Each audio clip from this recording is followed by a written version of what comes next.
Oh, hello, hello, hello.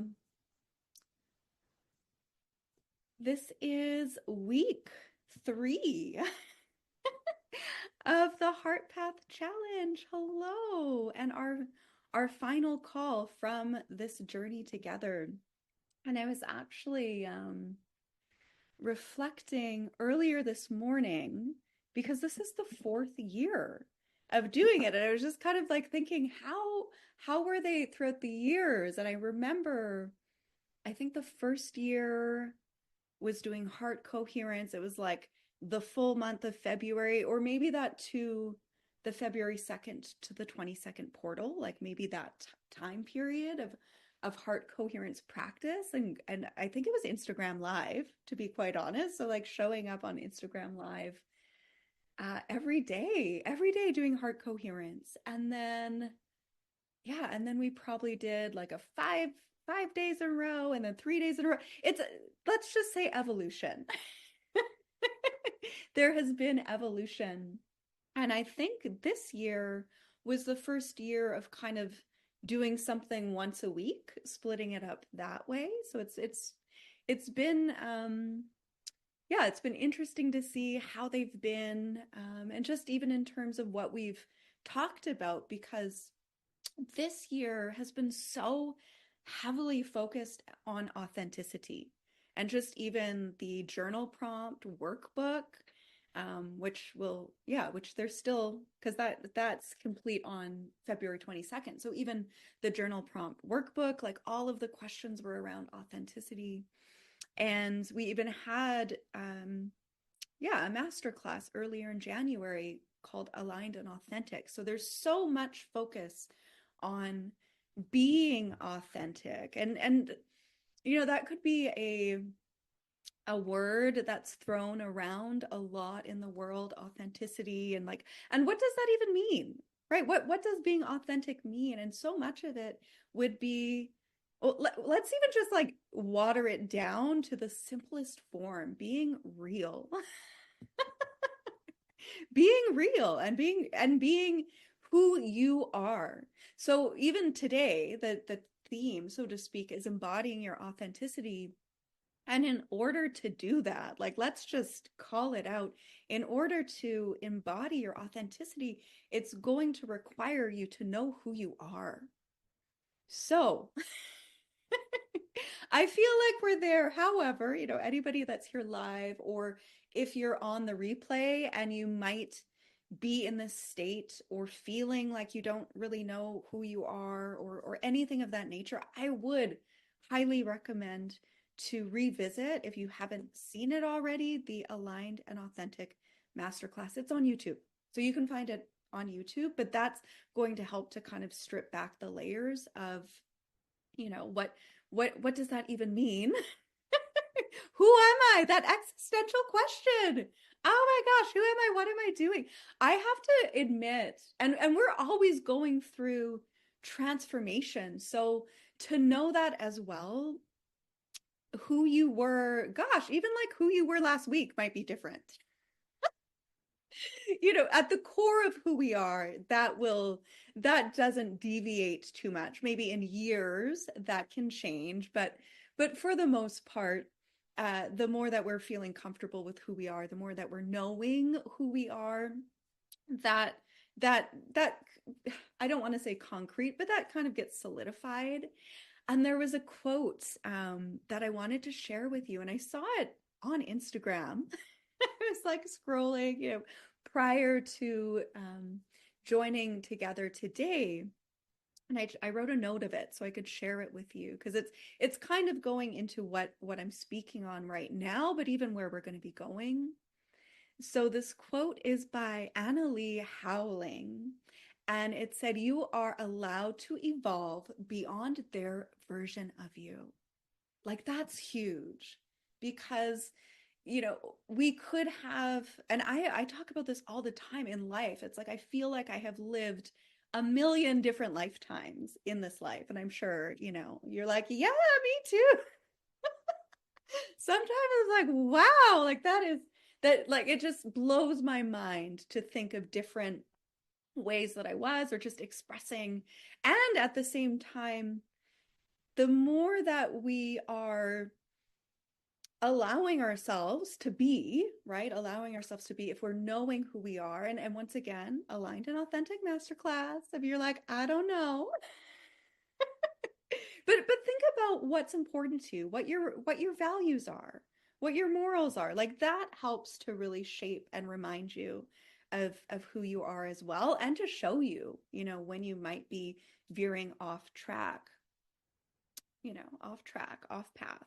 However, to remember that this is an evolution as well.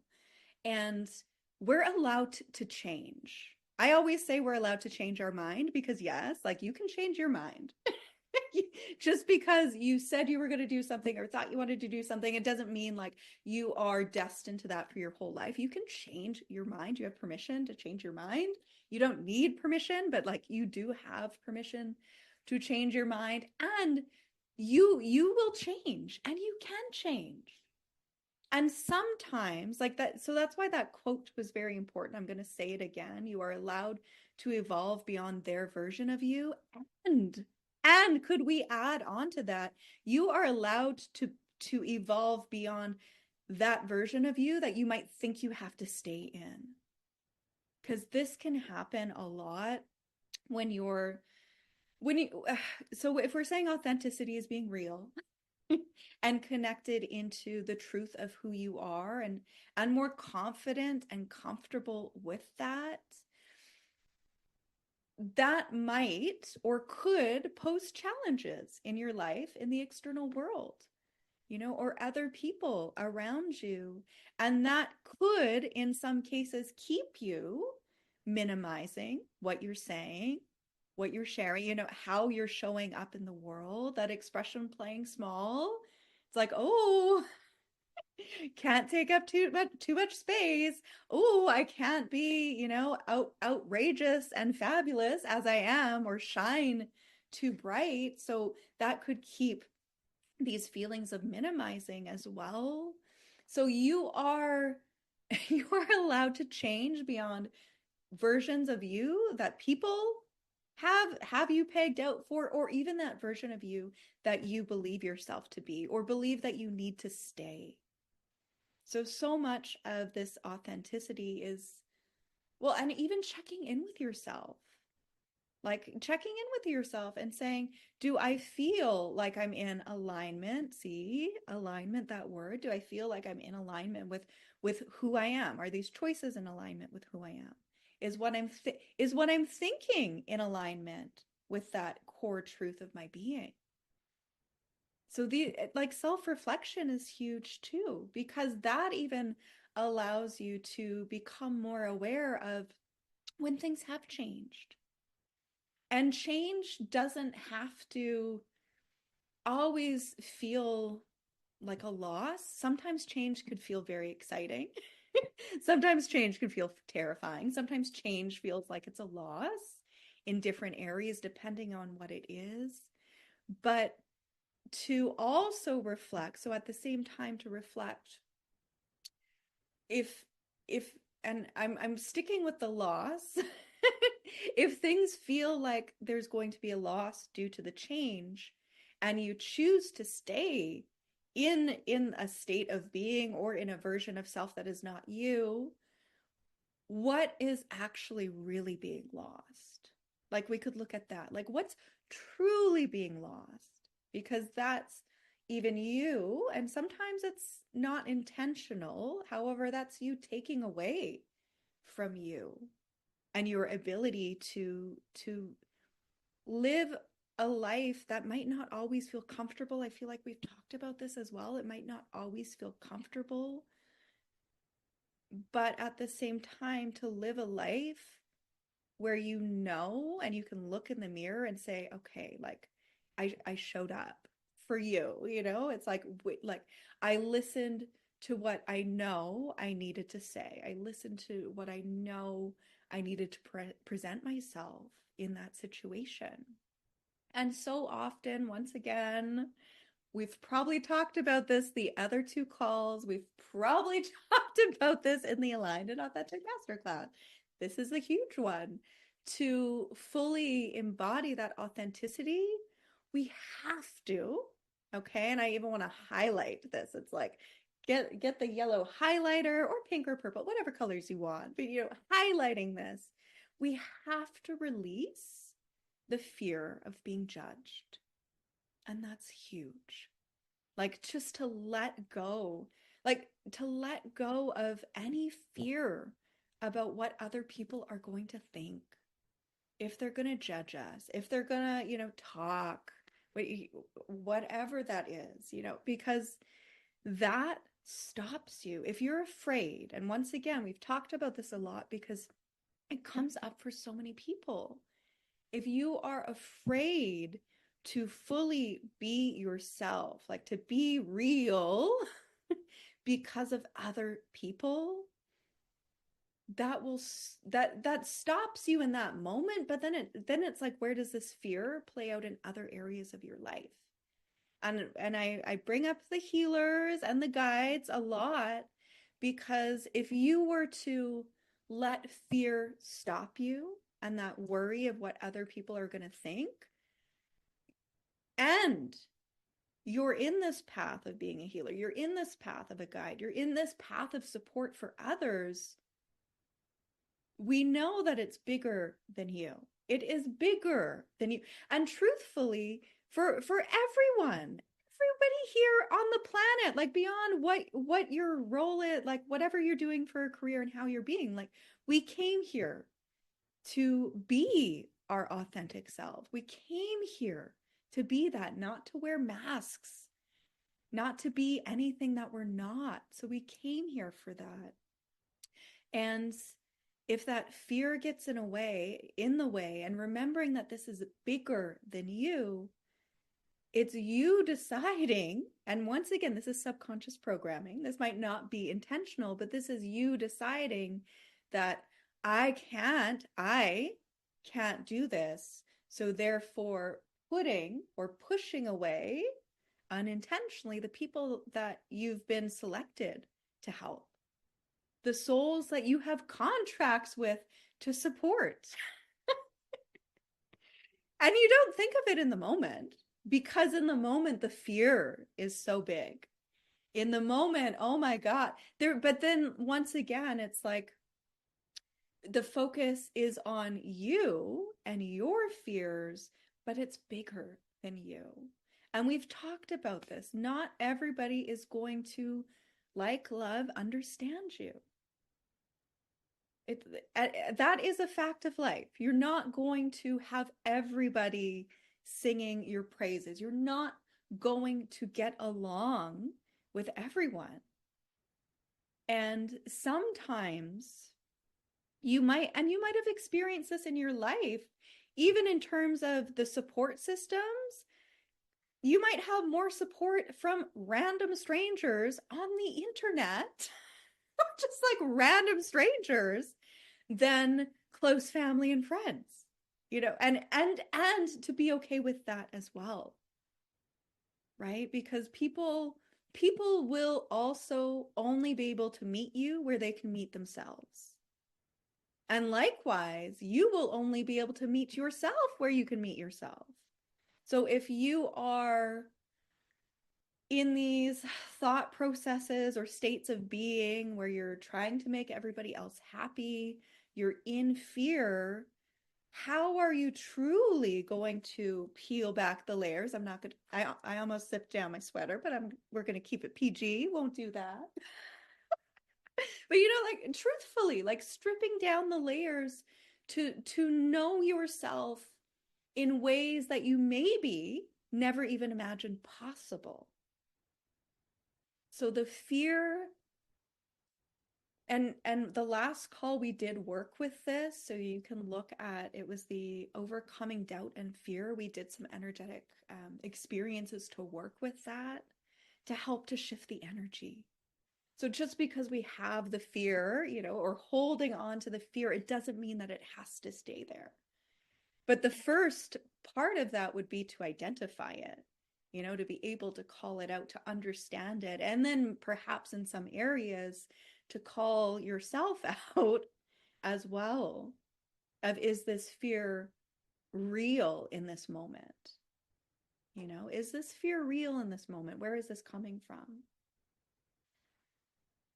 Because yeah, how, and not to say that we'll never be afraid of being ourselves at all, like it's not to say that, but at the same time, where we're saying it's releasing the fear of judgment, where you don't let it stop you, where you don't let it get in the way.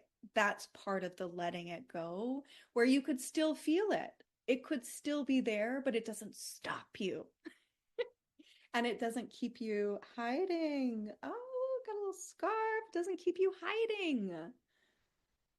Because like this is the whole thing as well. We were saying it's almost on a soul level, we came here to be the purest form of who we are. And we could even just say the truest form of who we are. And that is a gift.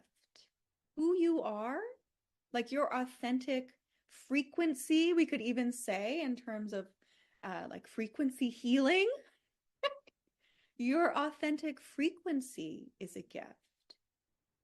And although there will be souls and people that have similar frequencies and similar ideals that will be like-minded or like-hearted, like we are here, we each, okay, I was going to say something different, but it's almost like we each have that unique, authentic frequency to each of us. And to remember that too. So it is, I keep seeing, I'm like putting my hand down. It's like it's a gift, but then I'm almost getting a visual of being in a garden. So being in this garden with all of these beautiful flowers, and each one, might have its own fragrance. Each one might be specific colors, and one is not more beautiful than the other. If we're looking at this garden of flowers, they're different, and each one is a gift, as are we. And when we are masking the gifts that we are, the authenticity, because could you imagine, let's say, there's a rose out there and it's pretending to be a violet. It's like, but what? Or an iris. And they're like, once again, one isn't better than the other, but it's like the rose is special because it's a rose. The violet is special because it's a violet. The iris is special because it's an iris. Like they're each beautiful. They're each perfect. So often and with society, we've talked about this before too, but with society, there can be these conditionings or pressures of who you need to be, or once again, like you've had these projections from the external world, family, lovers, friends, partners, whatever, or even for yourself. If I am, well, and I'll just use this as an example and from a personal experience, where we can sometimes put ourselves in boxes, and especially in a more of a spiritual community. I remember feeling a little bit like I didn't fit in the mold of being a spiritual person because I ride a Harley Davidson. Like what? Like I don't have all of the flowy things. I have flowy things, but I'm a biker person too. Like I ride that. And that didn't fit, the love and light, flowy, peaceful stereotypes that can be there. But then once again, these are stereotypes. So it's like you can have common interests, and that can be for you as well. But you can also embody that, okay, you ride a motorcycle and it doesn't, can we also say it doesn't have to be one or the other? When you're being authentic, when you're being in your truth, and that home frequency for you, that authentic frequency for you, you don't have to pick and choose. You get to be. Could we even say that? You don't have to pick and choose, you get to be. So if we're embodying that, there's also this perspective where we were talking about the values and the morals, like what's important to you, what what matters specifically for you, and are your and easier said than done what I'm about to say. Are your thoughts, words, actions matching that? Because at the end of the day, we are spirit in human form, but we're human. So maybe, maybe the thoughts aren't always matching that, but it's bringing it back into alignment, right? Because the more that we're being the embodiment of that, we are ensuring that we are intentionally making aligned choices, that we are intentionally taking aligned action so that our thoughts, our words, our actions match. It's walking the walk, talking the talk. Essentially, like if we even want to just like be very basic about authenticity, it is walking the walk and talking the talk. There's not going to be conflicting ways of being from what's going on internally. Once again, being on this planet and Earth, there could be times where there's separation from that. However, when you're committed to your authenticity and authentic living, you catch yourself when that happens. So in the chat, question for you. And we might have touched on things similar to this. However, when do you find it the easiest to be authentic? So what does that look like for you? Is it by yourself? Is it doing specific things? When is it easy for you to be authentic, or the easiest, or maybe where you feel the most comfortable too?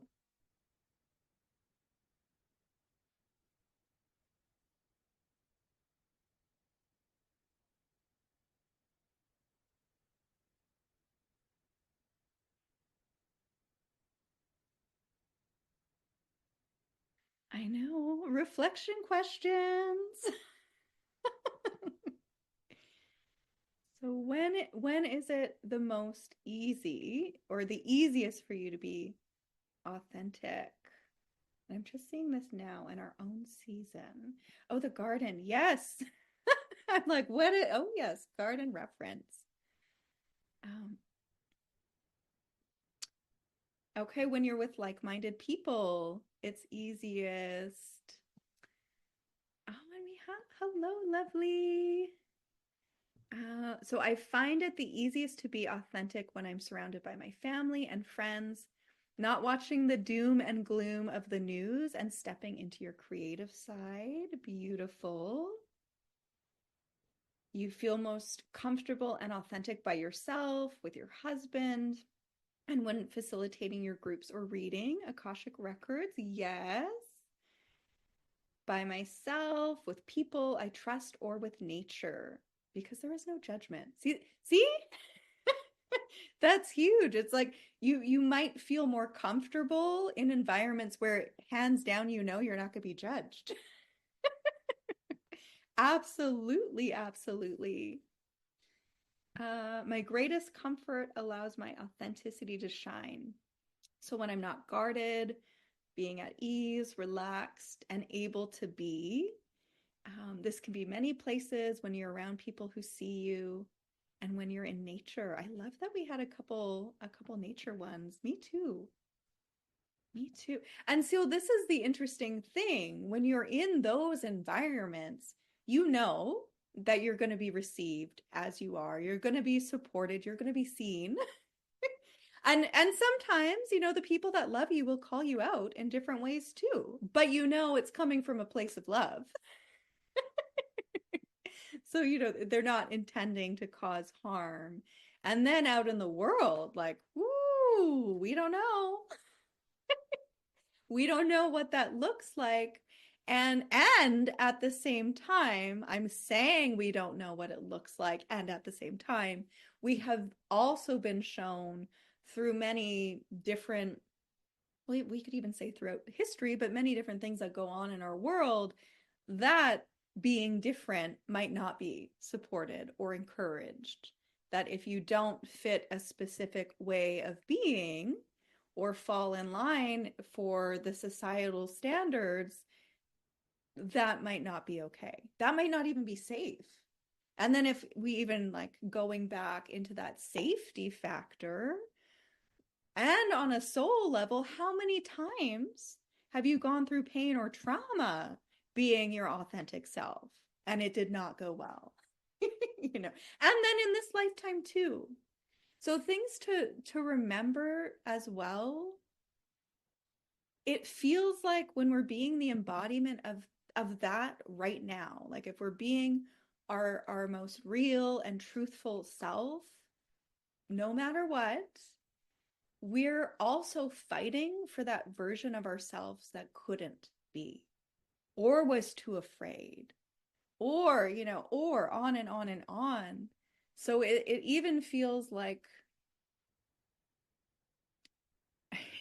I always joke because it does feel like it's a rebellion against, all the times and ways you couldn't be yourself before, or even against yourself where you wouldn't let yourself be.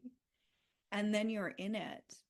And something that can come up as well, to let go of. We were talking about the fear, but to let go of the people pleasing, because I know that's a thing, like for many folks, where but that feeds into the wanting to make everybody happy, wanting to be the good daughter, the good mother, the good, whatever the role is that you have, wanting to be that for everyone else. And we know this. If you are doing that, a lot of the time it's coming from a place of lack. Sometimes it could be coming from like proving worth, proving value, proving that you're good enough. And nobody can really give that to us. We logically as well, like I'm saying this, and we could know that, but in the moment we don't. In the moment that could escape. In the moment that could be a little you version that just went on autopilot and you don't even know. It's like, how did I get here? So the people pleasing, it's almost to, because I'm seeing it in the moment where you're there and you're present. Presence is huge. Could we just say presence is huge for the embodying the authenticity, because that's where what's happening. Like you're not in autopilot. You know what you're thinking. You know what you're feeling. You're in your body as well when you're present. You're in your body and actively being present in your life. And with the people pleasing, you could even catch yourself of, oh, wow, I'm overextending right now. And is it to be kind though? Because these will be the stories that you might hear, in your mind of being kind.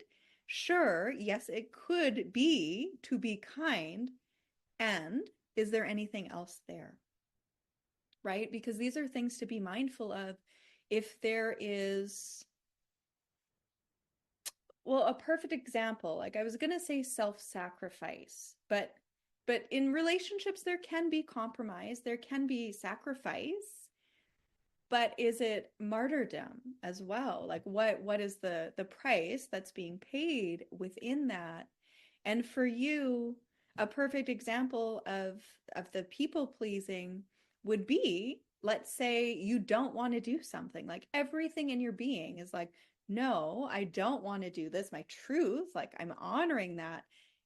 But this other person might be needing you to say yes. And then what do you do? What do you do in that moment? Do you say yes to, who knows? Is it to keep the peace, to not hurt anybody's feelings, to not have to deal with confrontation? Like there's many different reasons you might say yes instead of no? Or do you honor where you're at in that moment? And this is beautiful as well. We don't have to give an answer right away. Like it could be for you a no inside. You could be feeling no inside, and you might feel like you have to say yes. However, you can say, I'll get back to you. Please know that you don't have to give that response, especially if there's that inner turmoil of like back and forth between the mind and the heart of yes, no, right? You can say, give me a minute. And that might be uncomfortable if you are like deep in the people pleasing. That might be really uncomfortable because it's like, oh my gosh, it's not a yes, it's not a no. They want a yes. But at least in that moment, you've honored what you need. You've honored what the other person needs, and you might not be fulfilling what they need in that moment, but you've given yourself time. Because in those moments too, that's when fear can come up. And then you just like you might respond in a way that you didn't want to. And I say this all the time. If you are saying yes to someone else or something else, and it's like for your heart, it's like, no, you're saying no to yourself. And then that betrays, and once again, this is subconscious, that betrays trust in yourself. That tells yourself that you don't matter, that your feelings and your choices don't matter. And isn't that interesting? Because you wouldn't intentionally do that. But on that subconscious level, that's what's being fed into the system. So to be very mindful of that. And we did, maybe it was the last call. Can't even remember. Oh, the days are blurring together, but we were doing some of the heart coherent. That might have been the first call on one of the Heart Path Challenge days. But when you're feeling in those places of confliction, like that inner turmoil, it would be a good practice to take a couple moments and pause and go into the heart, to even regulate yourself and know that you don't have to give an answer in that second, even though someone might be demanding it from you, even though you might think you have to. Even if it's 5 minutes, give me a minute. Give me 5 minutes so I can revisit this or I can check this. And it's so important. And I don't know why. We're just like we're like going around with the people pleasing. So this is for someone and perhaps the replay. It's so important to know, because remember when we're talking about the embodying the authenticity, we're knowing who we are. Like we're clear on who we are. We're clear on what's important to us. We're clear on what matters most to us and why as well. So in those moments, you would know the truth of who you are. And even if we want to put this in the soul perspective of being a creation of the divine and being essentially, and we'll use that word perfect. Ooh, people pleasing, perfection. But divine perfection, and so it's returning back to that. That is being the authentic frequency of you, is returning back to that.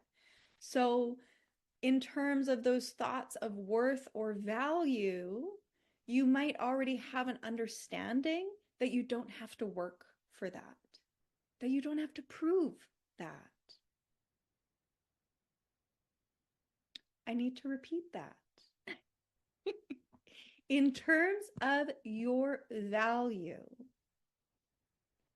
if you are this creation of the divine, you are already worthy. You have value. There is no value that could be placed upon you because you are priceless in many different ways. However, you are valuable. You don't have to try to prove your worth or value because that is already what you are. And when we're in those loops or cycles of the people pleasing, it could be because you're seeking that outside of yourself. And to remember that, that's important to remember that. And even though you've had experiences in your life where maybe love was conditional, love was not given freely, you had to be a specific way. If you don't clean your room, I'm not going to love you as much as the days that I'll love you when you clean your room. Like whatever the stories are. So you may have had experiences to show you differently that you do have to prove your value. You do have to, love me and I'll be worthy. You could have had experiences like that. But at the same time, the embodying the authenticity, we're cleaning that. They're showing like the blackboard, like what we're wiping the slate clean. This is like rewriting the story because that is not you now. That's from the past. That's perhaps how you had to survive in different ways, but that's not you now. And to remember that too. And to know that you inherently are worthy and you are valuable. Like, period. Call's done, period. We're good. There's nothing that you have to prove. And perhaps then it's even going into beliefs. And once again, we don't have to know the ins and outs of barriers or blocks or beliefs that we have. We can call them out and say, I'm lovingly letting go of beliefs known or unknown. Because then we're covering it all. I'm letting go of these beliefs, known or unknown, that have me thinking I'm not worthy, that have me thinking I'm not valuable.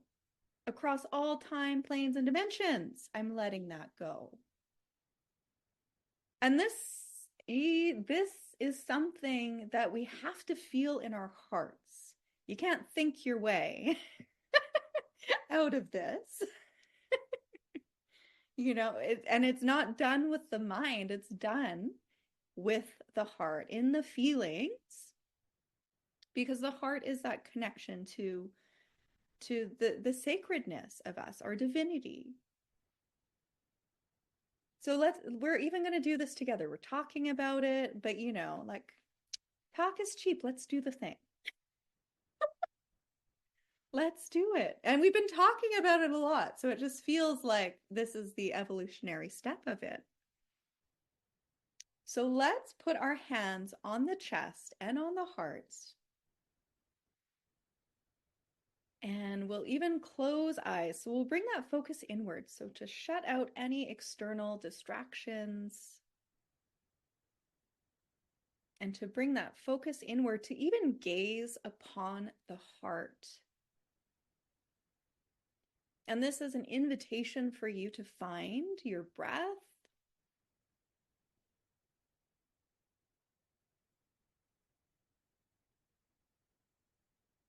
And to bring yourself deeper into this present moment.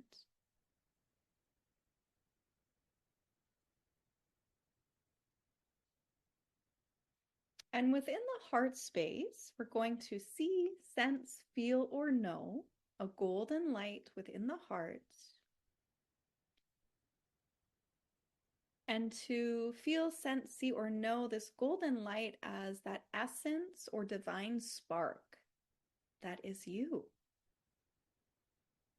The purity of that divinity that is you.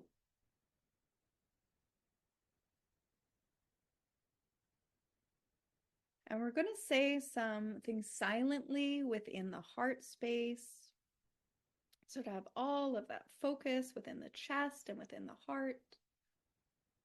And as you hear these words, to bring them into the heart space, to feel them within the heart, and to speak within the heart. Taking a deep breath in through the nose and out through the mouth.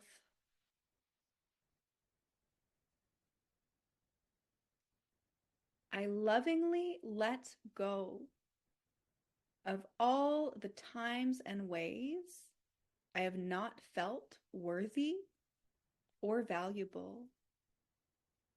And I lovingly let go of these across all time, all planes, all dimensions. Deep breath in and exhaling through the mouth.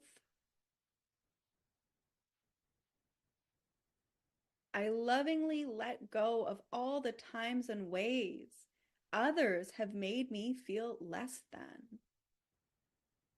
And I forgive all those who have made me feel less than, including myself.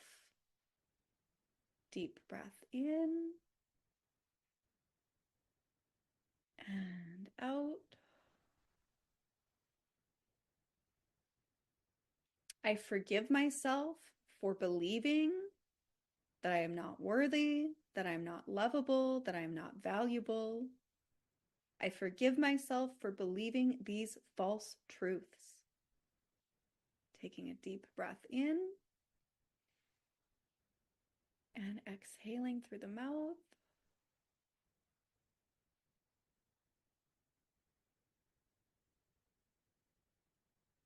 I forgive myself for all the times and ways that I have tried to prove my worth, that I've tried to prove my value. Deep breath in and exhaling.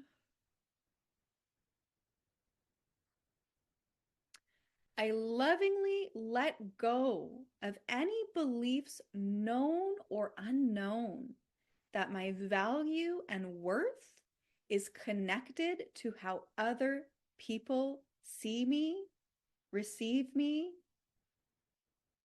value me. Deep breath in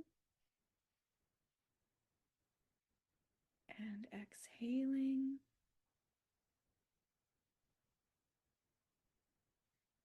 I forgive myself for believing that my value and my worth is connected to my actions and what I can do and what I can produce. Deep breath in and out.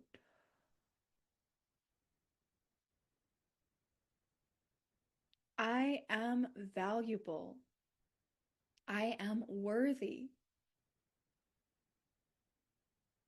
Deep breath in and out. And within your heart space, to bring forward that essence or that frequency of forgiveness. So to invite forgiveness into your heart space and to receive forgiveness across all time, all planes, all dimensions. For that we have spoken of, that which may still be unknown around value and worth,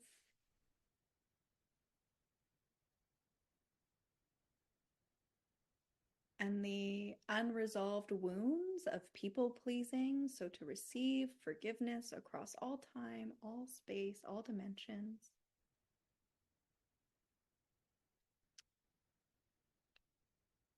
For those unresolved wounds of perfectionism, to receive forgiveness across all time, all planes, all dimensions.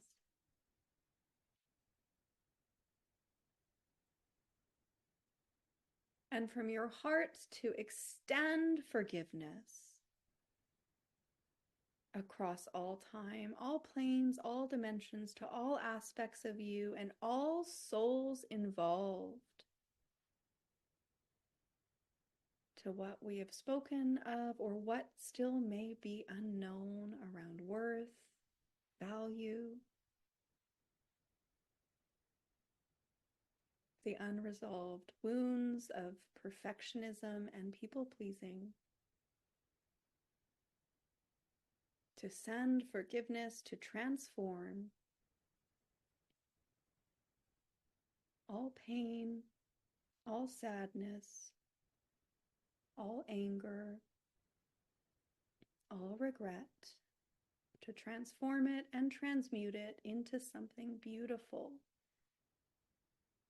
and supportive of you.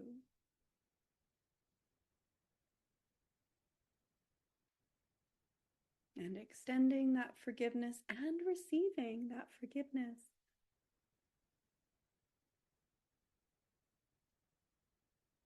And taking a deep breath in through the nose and out through the mouth. And within the heart space, you can say this silently within the heart or out loud using the power of your voice. Repeating after me out loud or silently within the heart. For my greatest and highest good, I call back all pieces of me, all of my energy, all of my power to return to me in this now moment, across all time, all planes, all dimensions.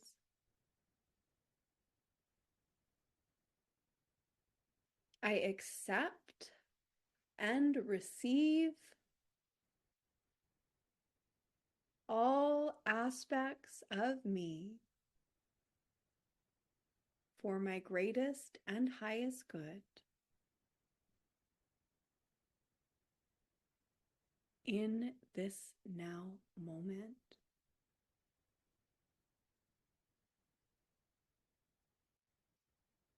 Taking a deep breath in through the nose and out through the mouth.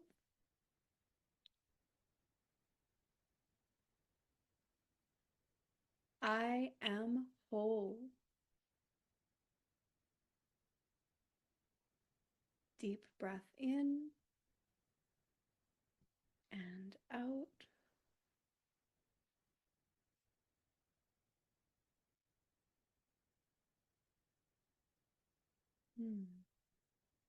And to feel those words in the chest and the heart, I am whole, as they reverberate through your entire being, as they echo through the corridors of time and space and planes and dimensions. I am whole.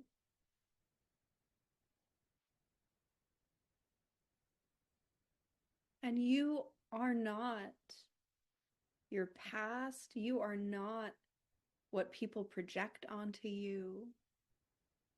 You are not what you project onto yourself.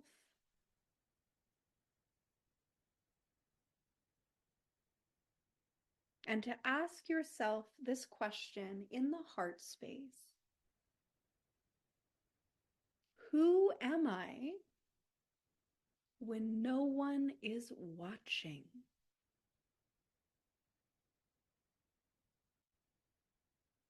Who am I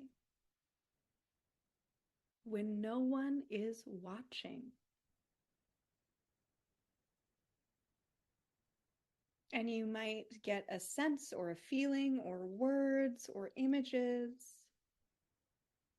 allowing all to come in as it is for you. Who am I when no one is watching?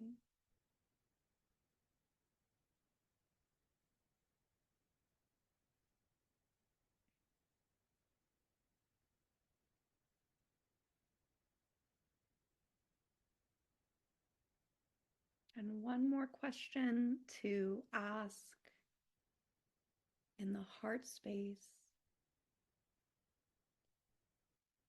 My truest nature is. So it's almost a completion of the statement. My truest nature is. Or what is my truest nature?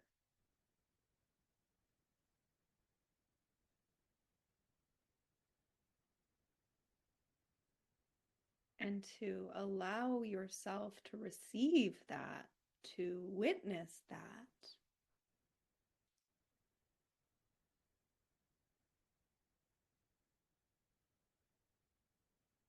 What is my truest nature, or my truest nature is?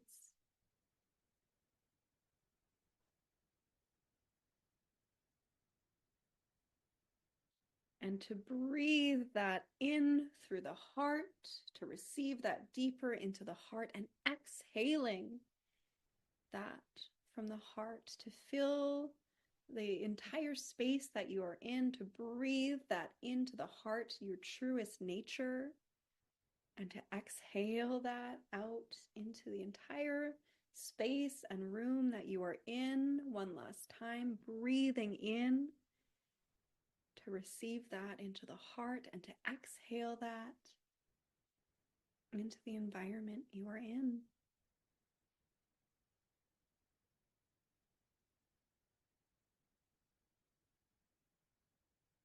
And when you are ready, at your own time and pace, to gently bring yourself back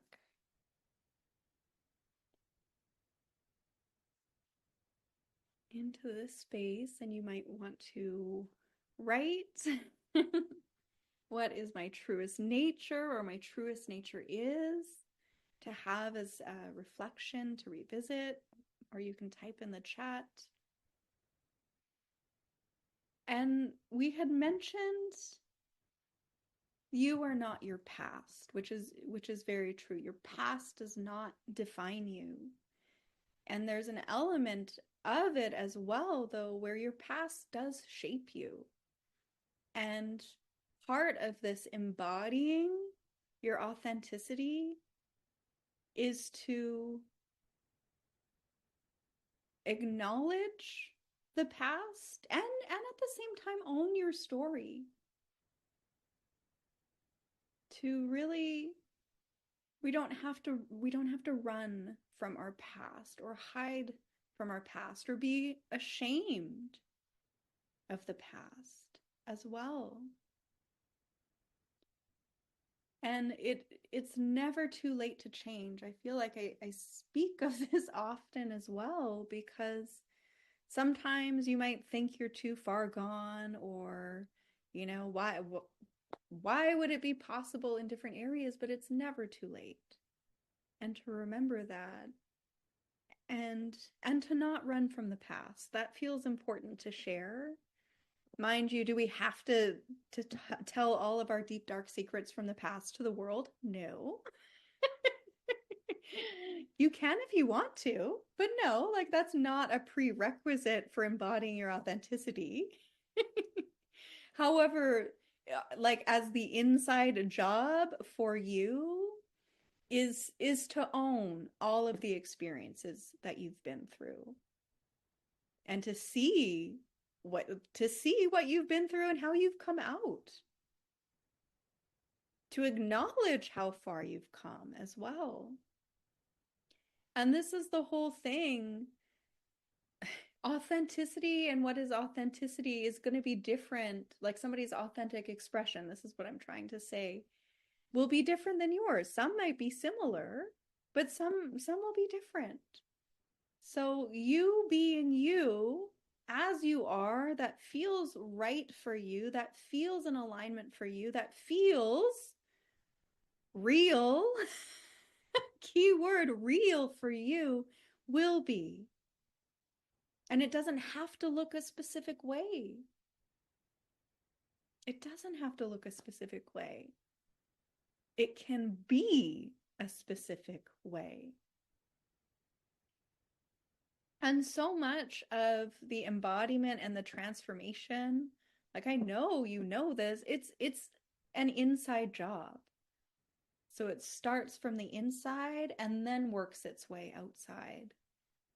And sometimes there can be startling transformations on an outwardly perspective, but even if we're talking about the embodying authenticity and it's changing the way that you're thinking,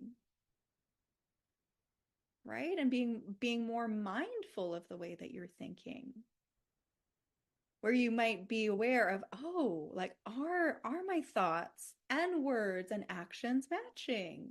Ooh, these ones aren't. How can I bring them into alignment?